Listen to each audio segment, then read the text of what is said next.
Hey Greg, how you doing, buddy? I'm well. How are you? I'm glad we could connect. How whereabouts do we find you today? I'm at home today. I live about an hour east of the city. How often do you get to the woodshed? Uh, Not as much as I once did. I sort of went through a phase where I lived there almost, recording and stuff. But then I had a studio at my own house, so I did a lot of work out here. And I don't have the appetite for. I've been in the country now for 35 years.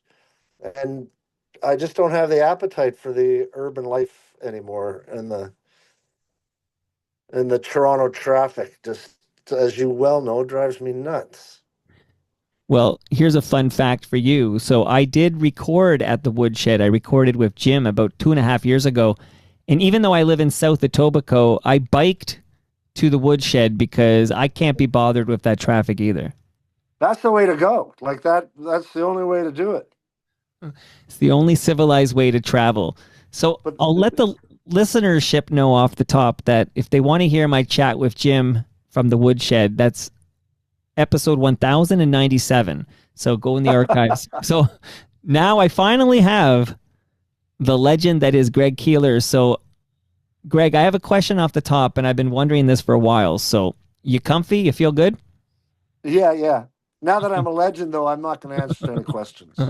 Well, I know you're a legend because I was at Massey Hall when you and Jim were inducted into the Canadian Songwriters Hall of Fame pretty recently. So, congrats on that.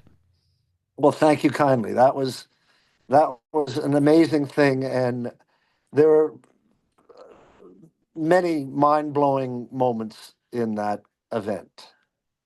Well, let me ask you about one off the top. So, the gentleman who inducted you, if you will, was someone who's also visited me here in the basement. But Ron McLean inducted you. Yeah. I think he might have had one or two or 3 dozen Great Lakes beers before he got on that stage. Yeah, maybe. But he tells a story, and I heard this story from Jeff Merrick years ago, and then I heard it again from Ron, and it sounded like a number of people in the audience were hearing it for the first time. But now that I finally connect with you, I need you to tell me in great detail what happened. But can you tell me the story about you and Bobby Orr in the 1972 Summit Series? The floor is yours, Greg. So when I was a kid, I grew up in Montreal, and I was a hardcore hockey player.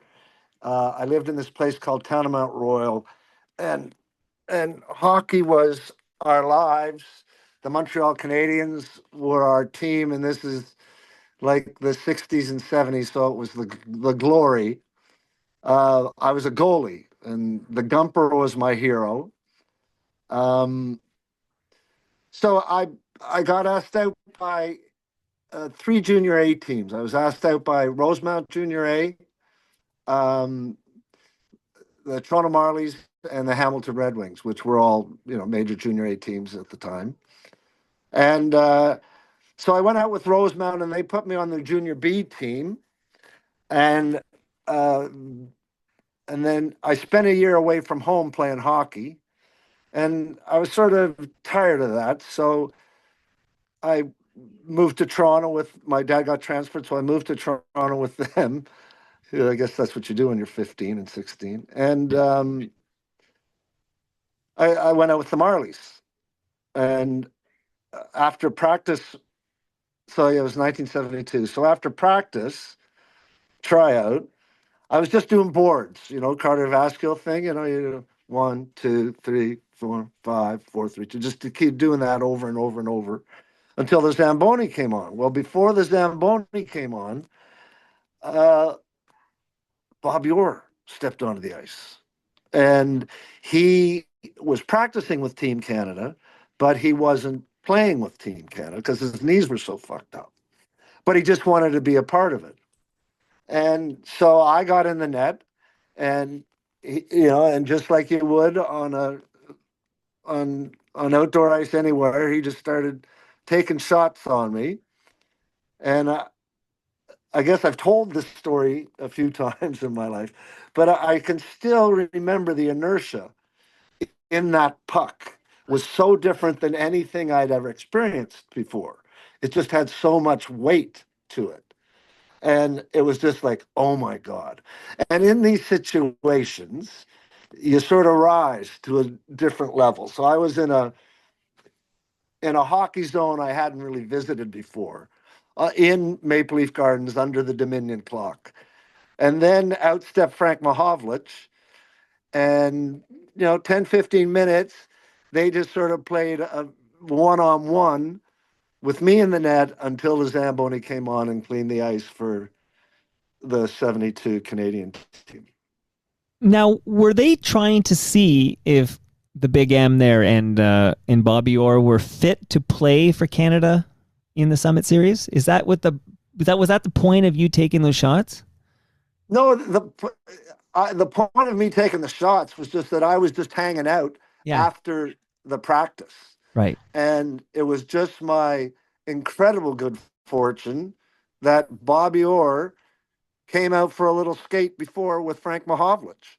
And, I had my 10, 15 minutes there with them until the Zamboni came on and cleaned the ice. And then they, Frank Mahovlich played with the 72 team, but Bobby didn't. Right. Right. But so, yeah, it's sort of, it was sort of like that was the end of my hockey career. That was it. I didn't make the Marlies. A guy named Mike Palmetier ended up being the goalie for the Marlies, and go on to play with the Leafs. Wow. But I guess fate had different things in store for me. I didn't play guitar by that point, and I probably didn't play guitar even again for a couple more years. So I was still figuring stuff out. Okay, so this begs the question. So you're now in Toronto. So I guess your dad gets transferred. You move to Toronto. 72, you're in Toronto. So when do you meet Jim Cuddy? So uh, that year, I was trying out for well, I guess I was playing for the high school football team, North Toronto Collegiate Institute at Yonge and Eglinton. And I was a defensive end on the senior team, and Cuddy was the quarterback on the junior team. And I didn't know anybody. Cuddy was Jim Cuddy in high school. Like, he had status and he was good looking and all that stuff, right? And we were scrimmaging seniors against juniors at the end of practice. And you're not really supposed to do this in practice, but he was throwing a pass and I was on his blind side. And I just nailed him. Just creamed him from the blind side. And he got up and he said, "Fuck you." And I said, "Oh, fuck you, fuck you, fuck you." And I grabbed him by the face mask and I threw him to the ground. And um, that's how our friendship started. So it sounds like your hockey career is coming to an end here, and now a music career is burgeoning. But you just mentioned you didn't pick up a guitar or anything. So, like, did you have visions of the band before you even learned how to play an instrument? Not really.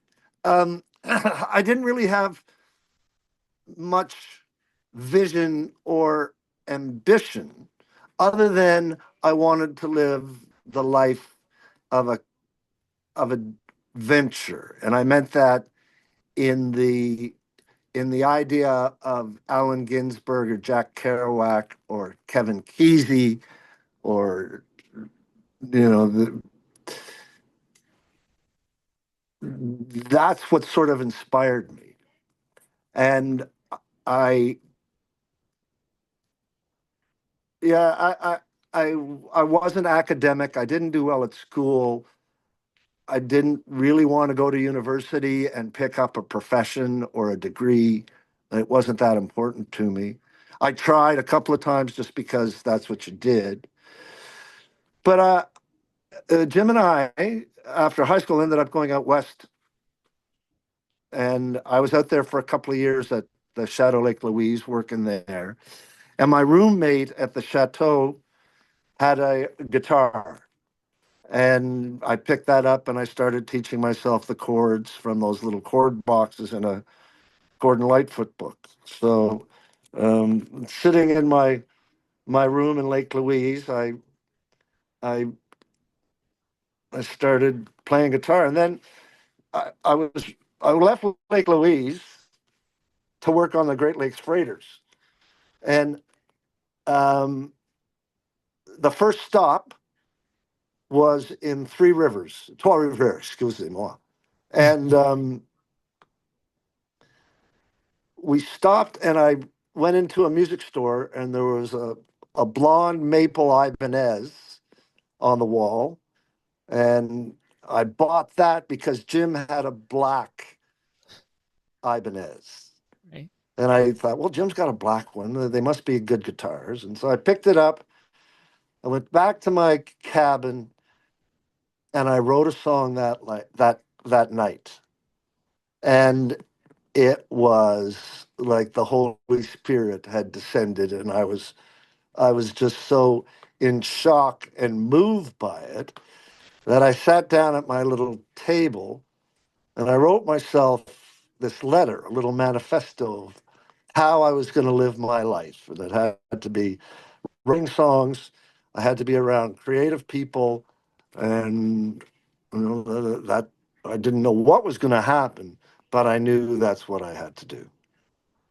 That's unbelievable. Now, honestly, I could do 6 hours with you right now, but you're not going to want to do 6 hours with me. So I'll be all alone on this Zoom here. But can I just play a little piece of music just to get a bit of the origin story? And then, of course, I want to hear about the documentary and everything. I want to cover all the bases. But let me play just a little bit of a song, if that's okay. Sure thing. All right.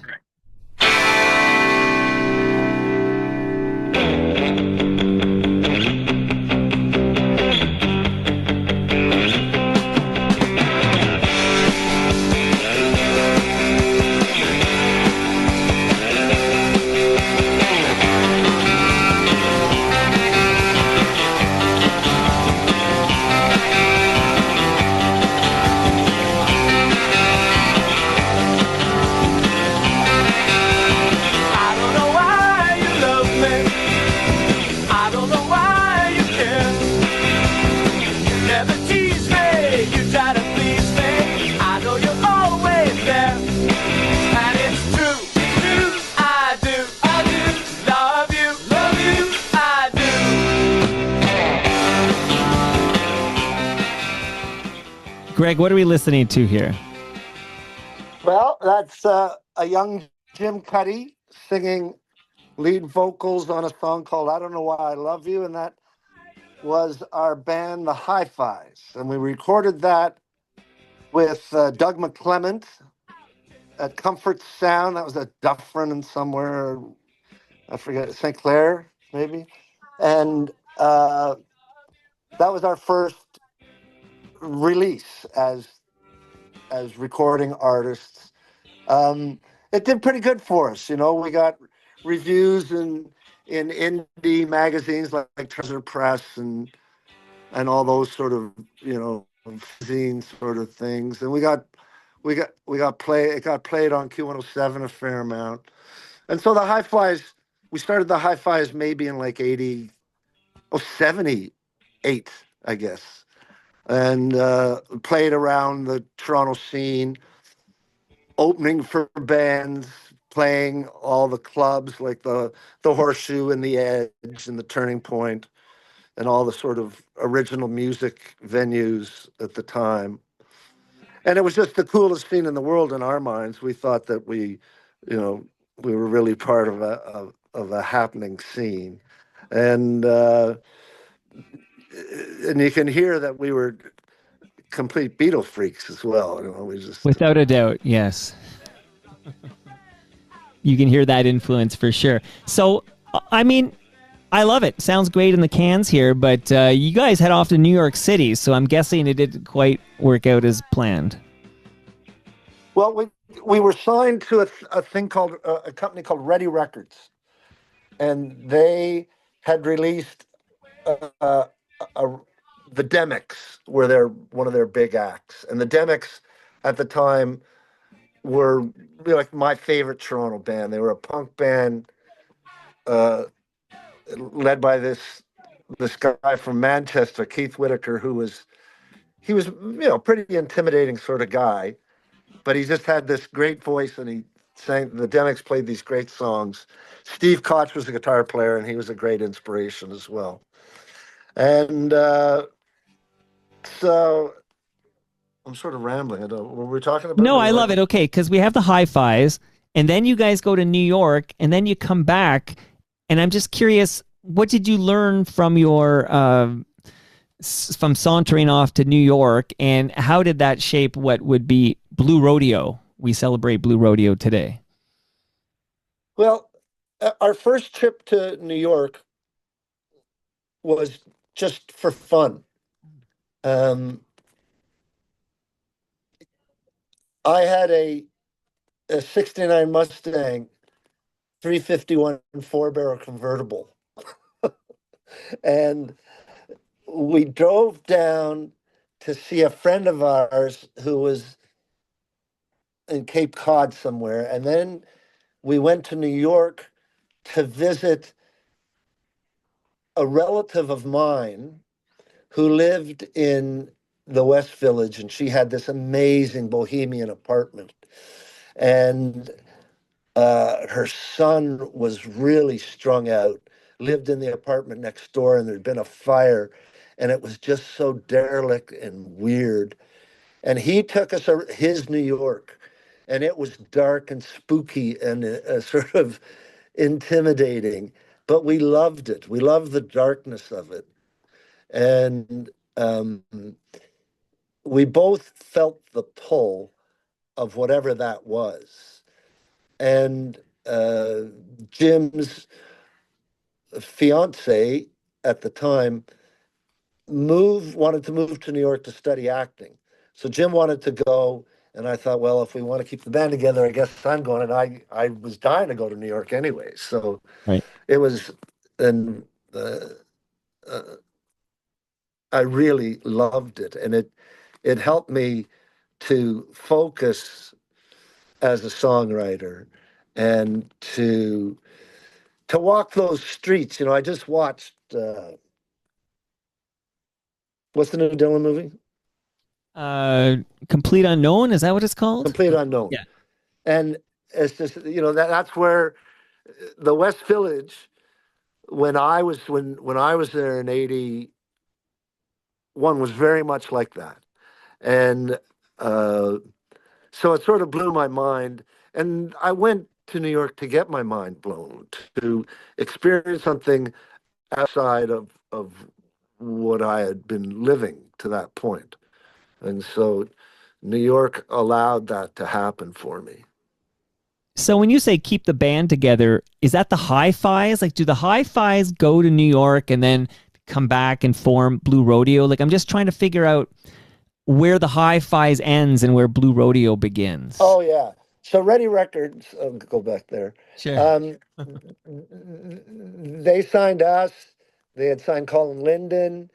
They had a guy named Steve Blimke. But then all of a sudden, the Toronto music scene, the floor just fell out of it. The Horseshoe closed, the Turning Point closed, the Edge closed, Ready Records went bankrupt. So we were left with nothing. There were no clubs to play. And so that all encouraged us to go down to New York. But just Jim and I went to New York. The hi-fis broke up. Jim and I went down there and spent 3 years down there working as waiters and writing songs and forming a band that we called Fly to France. Okay. And were there for 3 years and came back to Toronto with a little more, just a deeper resonance to our songwriting and our, our attitude. Well, maybe New York City gave you guys your mojo. To a certain extent, it just opened up a lot of things that we wouldn't have experienced in Toronto. And Toronto at the time was still a pretty waspy town, you know. Uh, you couldn't order a beer on a Sunday unless you ordered a plate of food, Right. and so it was a very Protestant blue blood town, you know. Absolutely. Now, because of time constraints, I'm going to, obviously I'm going to yada, yada, yada some stuff here. And people can hear I did, I think, almost 2 hours of Jim Cuddy, and we covered a lot of ground here. And we're going to be talking about a new documentary where people can get the full story, which we're going to talk about in a moment. But would you mind saying a couple of words about Handsome Ned for me, and any role Handsome Ned might have played in the Blue Rodeo story in the mid '80s? Yeah, big time. Um, Handsome Ned. When we came back, we knew uh, Robin before he was Handsome Ned. Uh, Jim worked with him at the Banff Springs in I guess that would have been the early '70s, the mid '70s, and and Ned fell in love with sort of Austin and Austin country, uh, Austin attitude, and he went down there all the time, played gigs all the time, and so and Austin has a very sort of unique musical country music heritage, because it's got the Texas country and then the high lonesome country. And Ned was sort of a combination of the two. And so we got back, and Ned was had these matinees every Saturday, and uh, he had the greatest band. He had basically the Demics. He had Jimmy Demick on drums, Steve Koch on guitar, and I can't remember his last name on bass. And so every Saturday afternoon, there was this great scene at the back of the Cameron. I felt that I had come back from New York and just fallen into this, as it says on the wall, this little slice of paradise. And we would just, it was just such a splendid way to spend a Saturday afternoon. You're with all your friends, you're getting high, and you're listening to these great musicians singing these great songs. So I think our first gig might have been opening up for Handsome Ned. I think it was. Wow. And then we did our own show a week later or something like that. But yeah, he was a. We walked into a scene. There was a scene there waiting for us to just go and play, and uh, it's very fortunate. You think of the fate of these things, and all these little things, these little uh, strokes of fate have to happen for you to get where you're going. And Ned was a big uh, part of that fate. Greg, if I said to you, is Blue Rodeo a country band or a rock band, what would you say to me? We're not a country band, and country to me is a very defined thing. Like I don't think bro country isn't country to me. Country to me, there's a few schools of it, but it's country to me sort of has to be from the south of the United States. It's an accent. It's a tone of voice. It's a pitch where the songs are sung, and it might be like really high lonesome Bill Monroe, or it could be uh, the crooners, like what's his name, George Jones, Sure. those high voices, but they're crooners, and Merle, another crooner, like that, and then there's a tone to the guitar for me that is country, and that's usually a Telecaster played by a tremendous guitar player. Hey, did you ever watch Raptors basketball? Well, I guess I have, and I guess I was deep into it when we had Leonard, Kawhi and Leonard, yeah. yeah, I was convalescing. I'd lost a toe to diabetes, Oh, and so I was sitting here with my foot up and an IV, and but that series got me through, so I loved it. yeah. Flags fly forever. Don't forget that. Okay. But the reason I bring up Raptors is, Mike, why? What are you talking about Raptors for? Because Michael Grange is one of the Sportsnet reporters that covers the Raptor games, and I don't know if you know this, but I've had Michael Grange over a few times, and when I was going to the woodshed to talk to your partner there, Jim Cuddy, I learned from Michael Grange that in the very early days of Blue Rodeo, like mid '80s, he was one of the blue heads. He's an OG Blue Rodeo guy, and he sent in a note. He wanted me to ask you, Greg, do you ever get? Bluehead from Prince Edward Island, Yes. Well, I don't know if it's the Maritimes or somewhere out there. right? Maritimes? Yeah, Yeah, it's Maritimes. The Blueheads were Maritimes. Maritimers. Yeah, he was guess he was going to school there, and he's one of the Blueheads. But his note he wrote in was, "Does he ever get mistaken for Robert Earl Keane?" I haven't. No. Okay, there's more though. There's more, and Okay. and this is Michael Grange, not me. And I Yeah. hope I didn't bother him for giving him a what's up from Blueheads on Carlton Street when he was hitting up a Becker's in cowboy boots and boxer shorts early one afternoon in the summer of 1987. I might have been coming off a long night. In retrospect, Greg was very good about it. So there you go. Well, the incident has faded into the oblivion of the past, but the Blueheads were.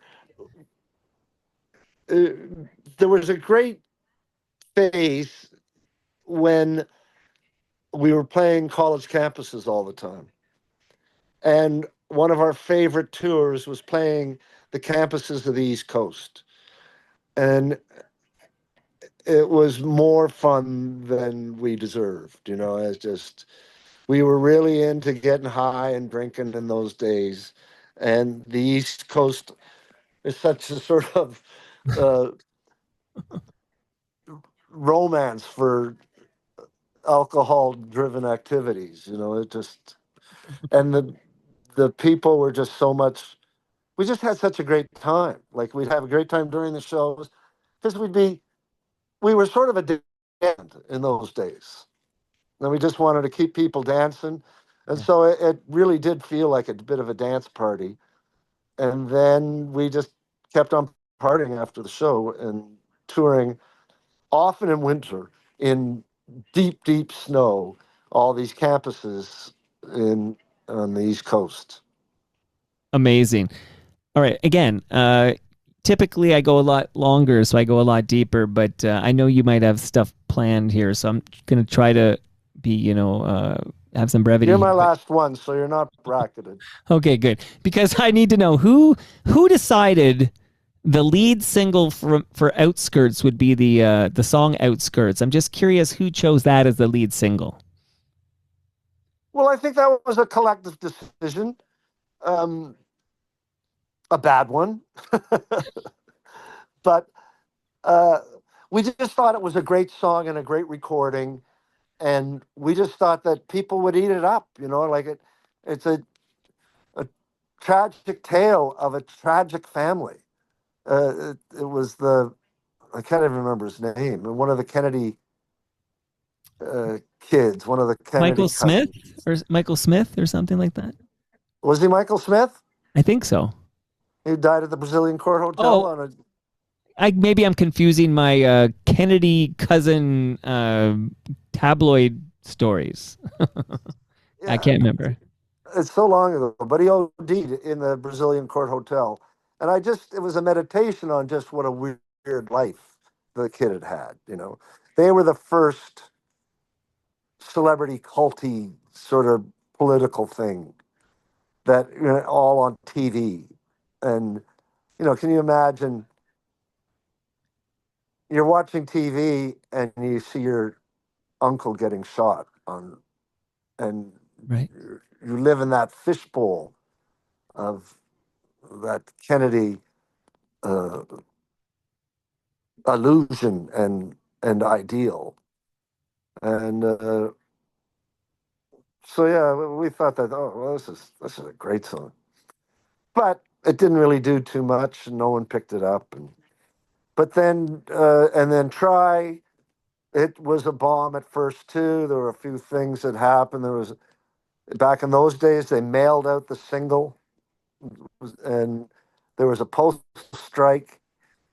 And the only reason the song became popular is because um, the guy at Much Music loved the song, and he played it all the time.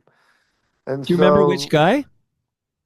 oh fuck, it was the guy who ran it. I forget his name Oh, right now. That's Moses? No, terrible. the British guy who was Yeah, always smoking.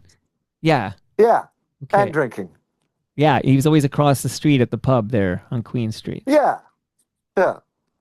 Yeah, John something. It's gonna come to me in a minute here. It'll come to me in a Martin, minute. John Martin. John That's Martin. it. That's it. Yeah, That's it. and so it was such an amazing opportunity for us because Much Music was a new station.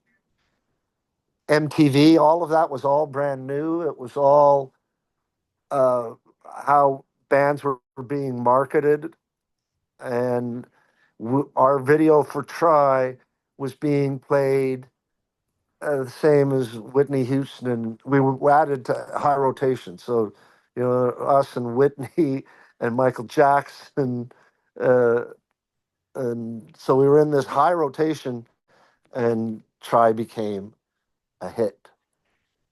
Now that video featured Michelle McAdory, and I've had Michelle over, so we've definitely talked about quite in depth about Crash Vegas.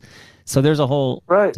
tangent there. You and Crash Vegas, you and your relationship with Michelle, and that Try video. I can tell you, I was kind of the perfect age. It hit me hard that Try video, but I was never exposed to Outskirts, the single, because like you mentioned, nobody was really playing it, so I never like Outskirts. I discover Blue Rodeo when I see the video for Try, and love Right. it first ear. I gotta say, that song still, I listen to that song, and I'm just wondering, like, are you feeling any sense of deja vu? Like the High Fives had some moderate success, sure, but like after Outskirts is kind of not bombing, but maybe I should use the word bombing. But when Outskirts is not being picked up, are you at all concerned that Blue Rodeo is Hi-Fi's 2.0? um, I think we were mildly oblivious to it all. We were having such a good time playing bigger bars, starting to play all around Southern Ontario, campuses again, and moving our way up. And then this single comes on, and we sort of jump into a different league. And so it's a very exciting time for a band when you start making it. It might be the best time of being in a band, and you hear yourself on the radio, and you hear yourself in an elevator, and I remember when I heard us in an elevator, I thought, oh my god, this is the best. I can't believe it.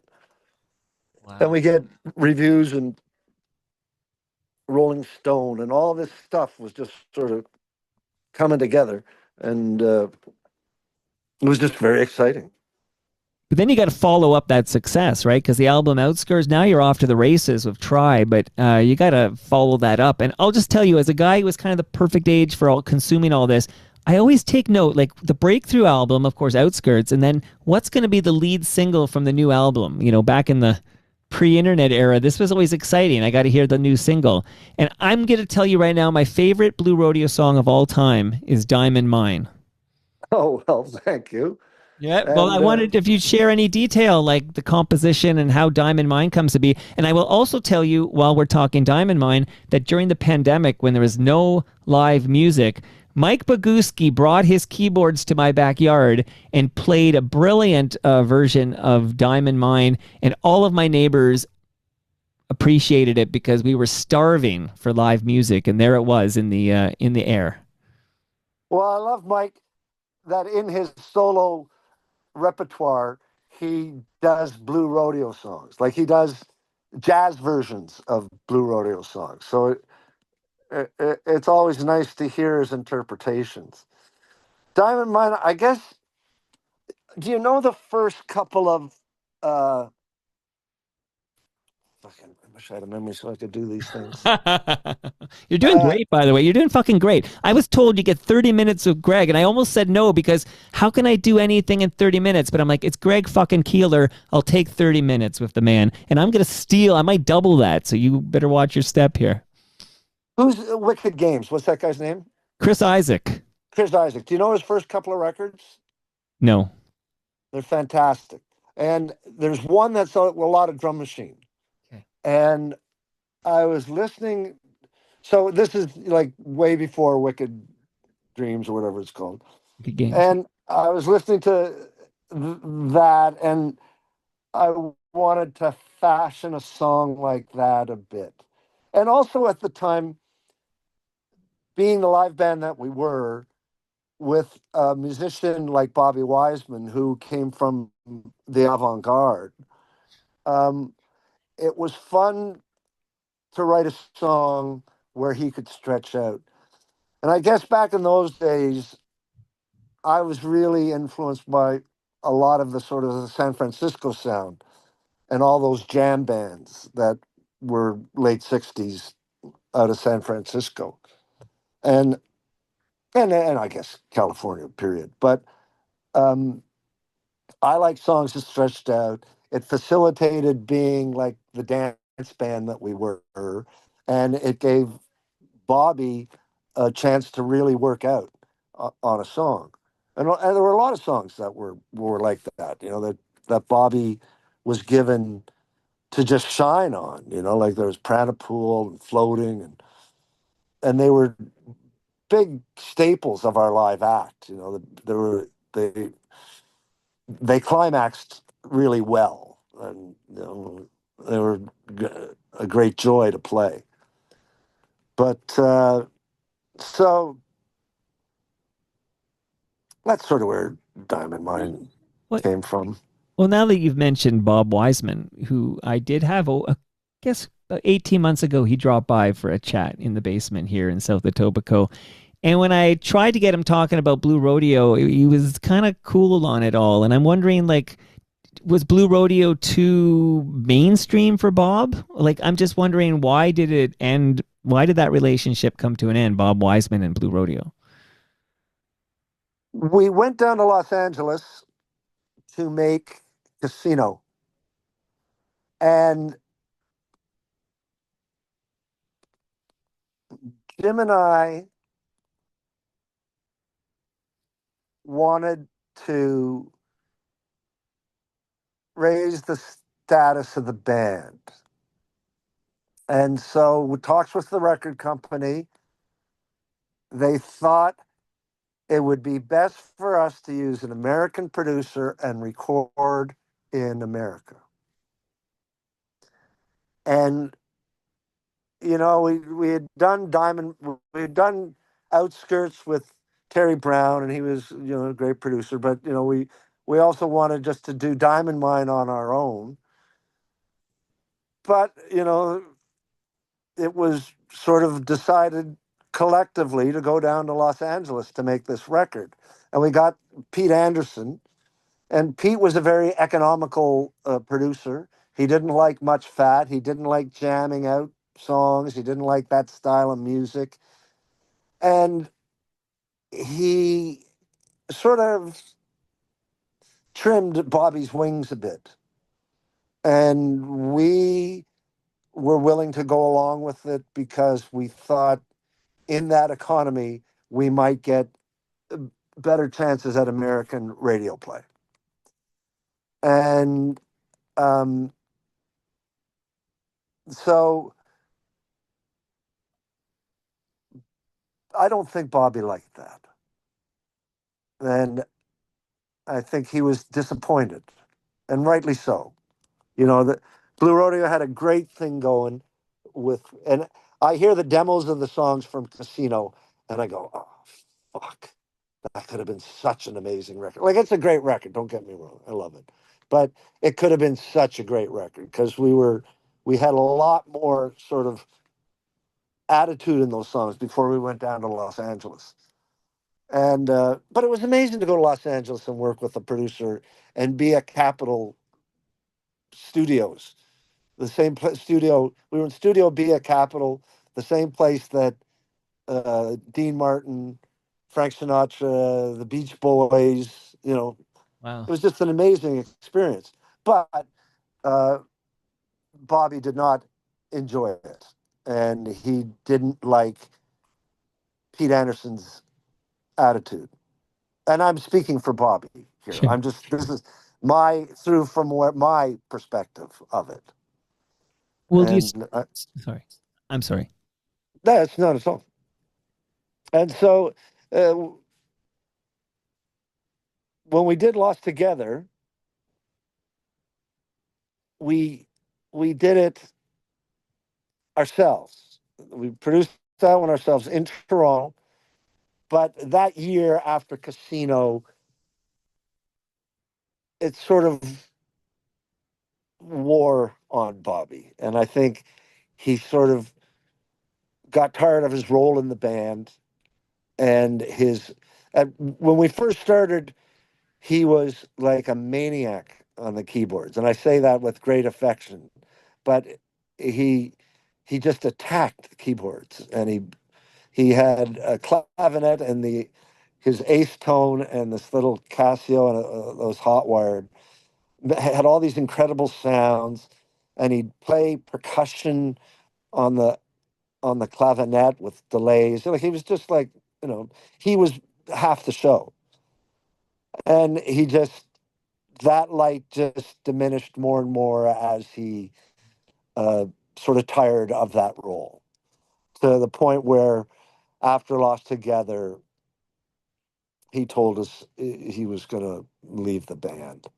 And so Lost Together, the video, and he played brilliantly on that record. You know, he always played brilliantly, and he was always an inspiration. And he was a great friend and a great musical teacher. He just opened up a whole vein of music that I had never imagined being part of, like just avant-garde and just jamming, wacko jamming. And so, yeah, that was a very sad for us. But we were just so hell bent on making it that we didn't take time to uh, nurse our wounds. We had already moved on, and we were, trying to raise the status of the band. But Greg, does making it, by your definition at the time, does that mean American success? It did. We wanted. We were signed. We were on Atlantic Records, and they started a new thing called East West, and it turned into a monster label. I forget the names of the people that headed it, but they're sort of famous. You know, like this one woman uh, who had sort of the R&B part of East West Records signed a whole pile of like big acts, and she was most successful. And the guy who had signed us well, our record wasn't quite as successful as the R&B ones were. Everyone thought that our record was going to fit into whatever that was. There was the Americana sort of thing happening. Uh, the Wilburys were happening. All that sort of guitar-driven music, and the in the eyes of the record company, we were just going to fall right into that, and we'd be right off into the Grammy sunsets. But it just didn't work out that way. Few questions came in when I said that Greg Keelor's finally making his Toronto Mike debut. So I'm just going to burn through the questions real quick here. And then, well, this question actually segues nicely to the name of the feature documentary I want to talk to you about at the end here. But Melanie writes in, no question, but the classic Lost Together is my go-to song if I'm feeling down. I don't know why, but the memories it evokes always make me feel better. Well, I'm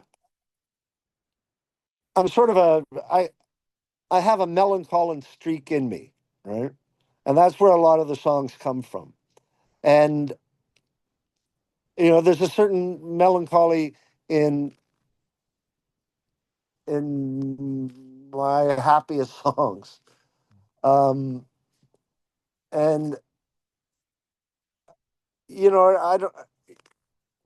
What is it that a song hits a vibration in somebody, and that vibration feels very personal when you're listening to a song.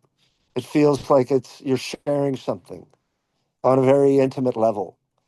And I'm very lucky and flattered to be able to have shared that,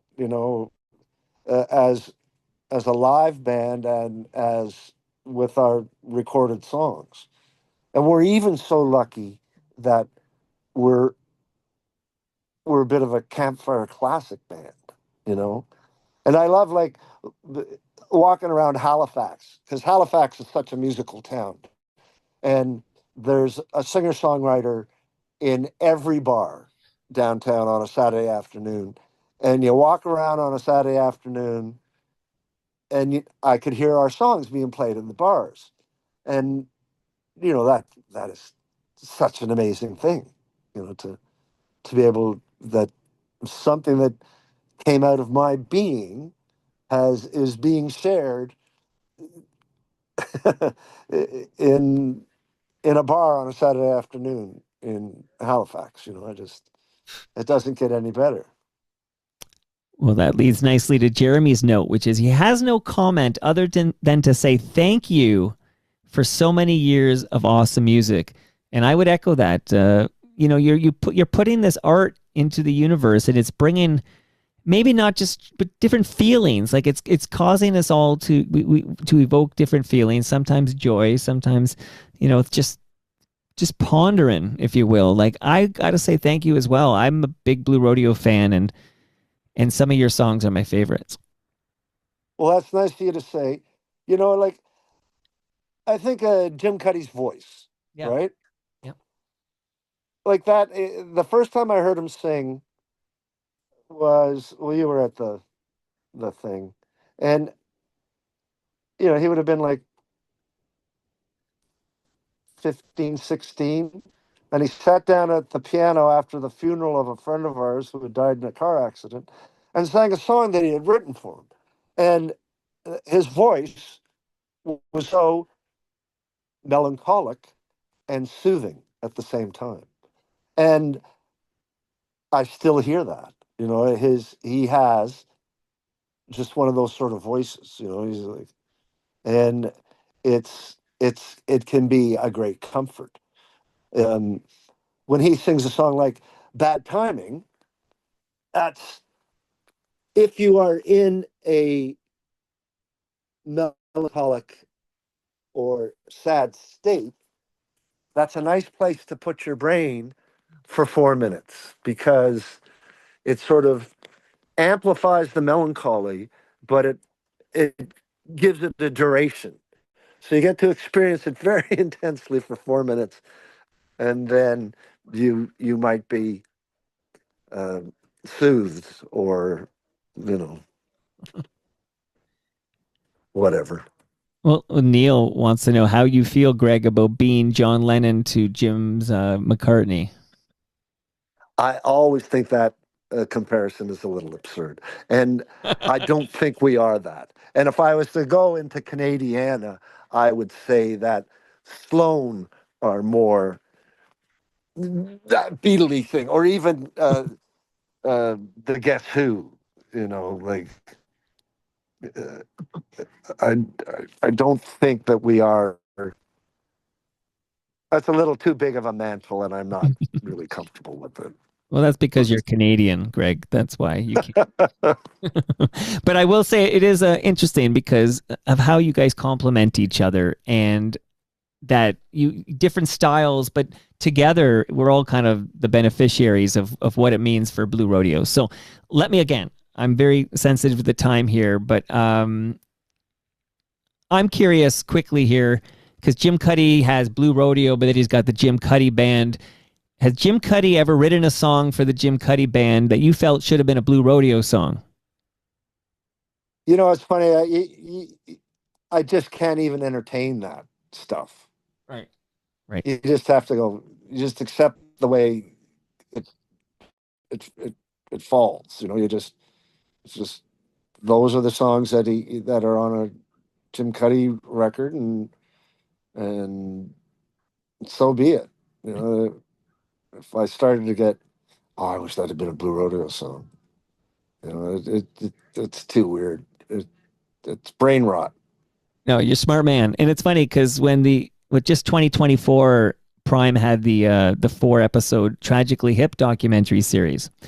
And Yeah. there was a moment in the talk I was watching, and of course Gord went at some solo albums, Coke Machine Glow, etc.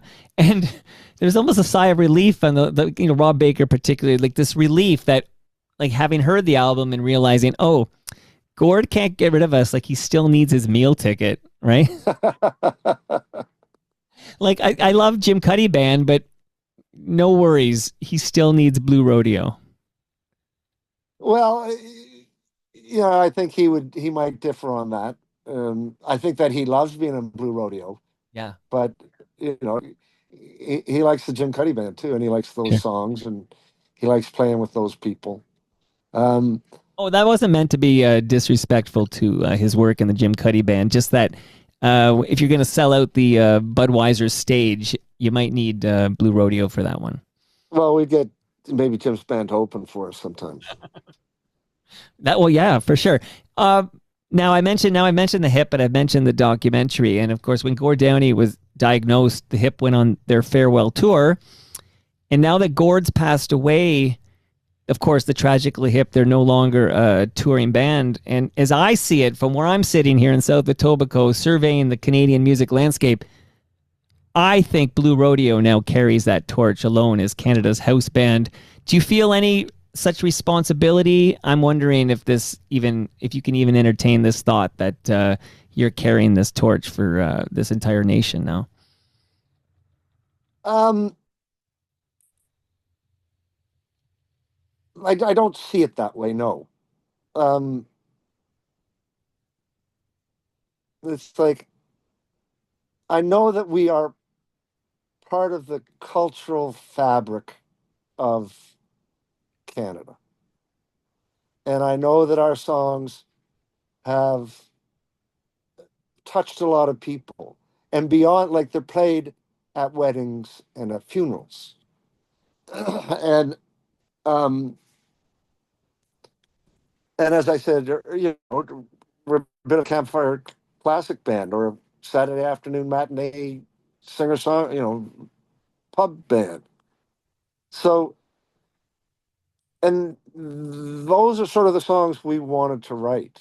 We were gratefully influenced by the the great singer songwriters that came out of Canada, and all the affiliations of those songwriters when they moved to America.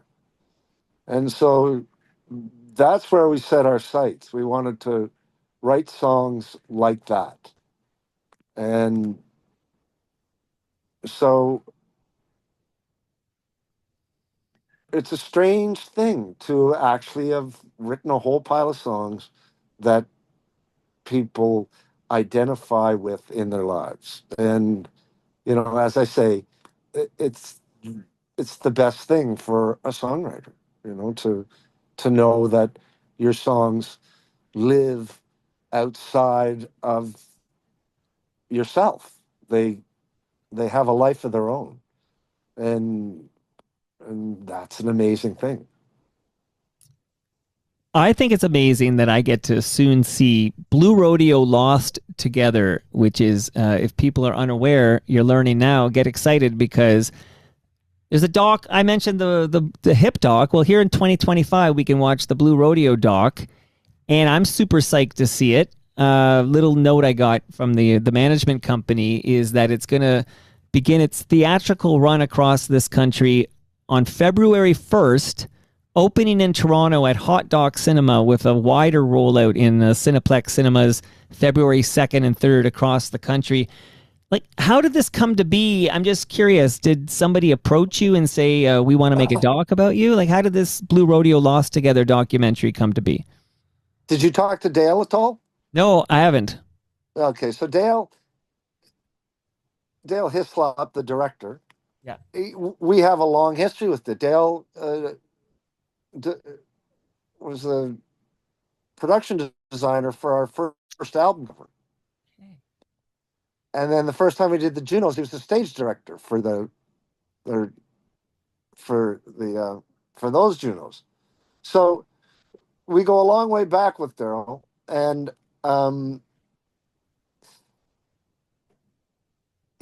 he's made his living doing videos, documentaries, commercials, that sort of thing. He did the Rush one, and he just approached us. He wanted to do it. He's a fan of the band, and he just wanted us to have that place, to have the sort of mandatory documentary. You sort of abandon our position, sort of. It's part of one of the things you have to do. How did he do? Like, when you watch this thing on the big screen, you're thinking, way to go, Dale? Like, I'm curious what your thoughts were on Blue Rodeo Lost Together. I think way to go, Dale. I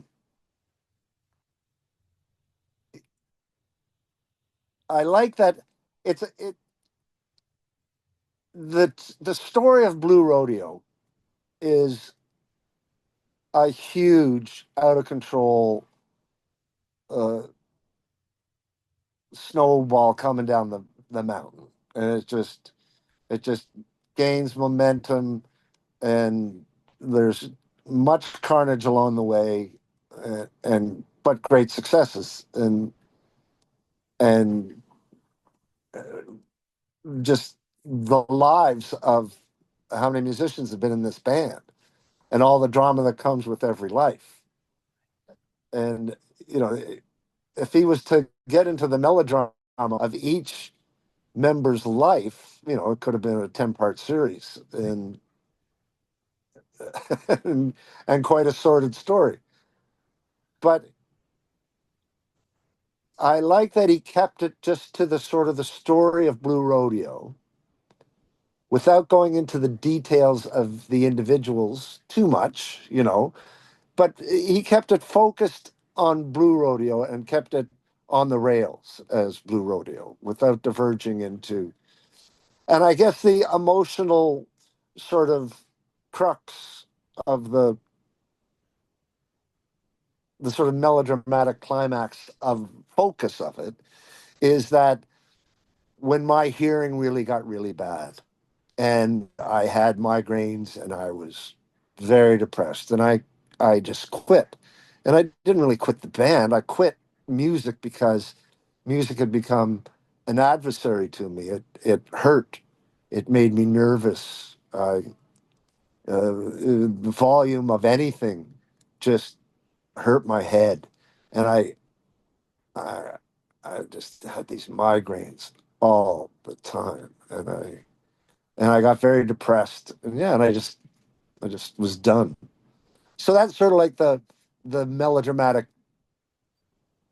climax of it all, and how that affected everybody, and and then just sort of COVID came, and I got to rest my ears for a couple of years, and they're just so much better now. And um, some good doctoring, and I I don't have the migraines anymore, and I can play music, and I can be on stage, and so that was a big shift. But that took a while. Well, I'm glad you're feeling better, man. And I got to say, huge thank you to you because I was told, hey, you get 30 minutes of Greg. And like I said, I'll take 30 minutes of Greg over no minutes of Greg. I doubled that, buddy. So thanks for not leaving the Zoom and saying, what's this guy doing doubling his allotted time? So I appreciate this so much. My pleasure. Enjoyed talking to you. I cannot wait to see this documentary. Very good. There's some good laughs in it.